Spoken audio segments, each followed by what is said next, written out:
All right, well, I admit overkill is an understatement at this point.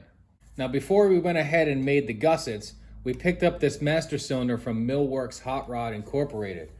And what's great about this master cylinder is that it's already set up to work with F1 style pedals. So you don't have to mess around with any kind of adapters.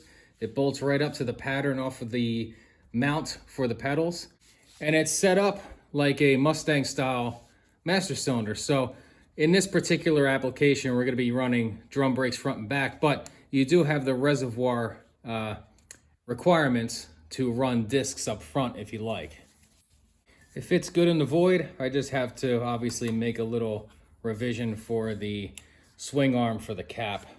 Once we mounted our master cylinder and knew the areas we had to avoid, we started making our gussets with plates that come off the center cross member. It just about avoids the mount for the transmission.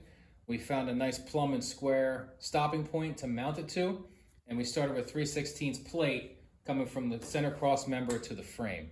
Once we had everything tacked in place and the bolt holes were lining up just fine, we went ahead and laid out our holes. We had to use the Wrist Breaker 5000 to handle the hole saw job. The drill press is just too fast for that size of hole saw. It'll end up just wiping hole saws left, right, and center. With the holes finished, we reinstalled the gussets. We finessed some 1/8" plate to make top and bottom rails, tacked it in place, pulled it out, finish welded it, and surprisingly enough, it didn't warp a whole lot and bolted right back in. We picked up some through frame ball joint mounts from Speedway. We trimmed them down a little bit into a teardrop shape, and we set them in place with the proud side of the mount on the outside. Now, it's just tacked in place for now. I'm not 100% sure as to the placement, meaning not necessarily the up and down, the X and Y axes, but I may have to kind of tram this mount out to facilitate the angle of the ladder bars when we go to address them.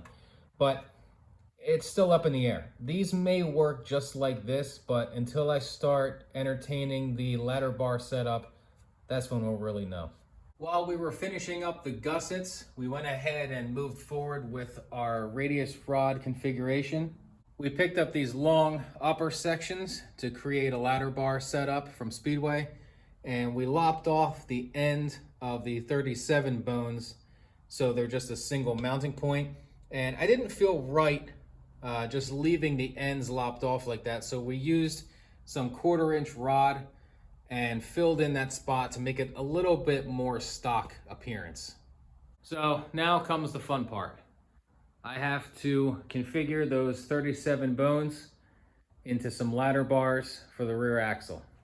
We picked up some plasma cut tabs to make our job a little bit easier, but I'm chomping at the bit to get it handled because the sooner this thing is on its own weight, the better.